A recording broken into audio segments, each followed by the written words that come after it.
Two new historic markers now have a home in Lynchburg. They tell the story of the heroic efforts of a Hill City native and World War II hero. Just last year, Desmond Doss' story of heroism was told on the big screen, earning numerous awards and nominations for Hacksaw Ridge. But as WSLS 10's Allison Wickline shows us, sometimes there's nothing like a little hometown show of support. Desmond Doss Jr. was emotional as he recounted life with his heroic father and how much these markers really mean. You know, a lot of people ask me, what was it like having Desmond Doss as your father? You know?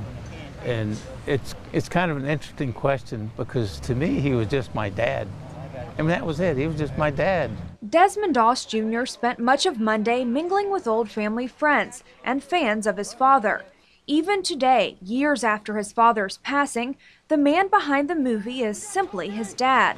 Desmond Doss enlisted in World War II as a medic, refusing to carry a rifle because of his religious beliefs.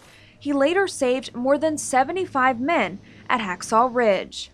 I know that he would just be very pleased and gratified to have the town that he grew up in acknowledge that some of the things that happened to him were very extraordinary. The journey to get these markers here may have been a long one, but the city of Lynchburg, along with the American Legion and other community organizations, have finally given Doss's story a place to be told.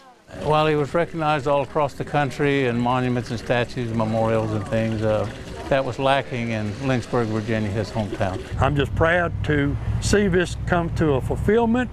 I know it's long overdue, and I'm proud to have been a part of it.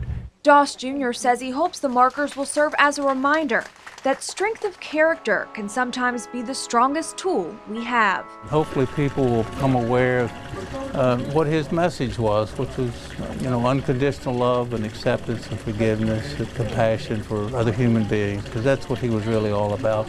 Desmond Doss Jr. will speak about his father's legacy at the National D-Day Memorial in Bedford tomorrow. That's at 10 a.m. In Lynchburg, Allison Wickline, WSLS 10.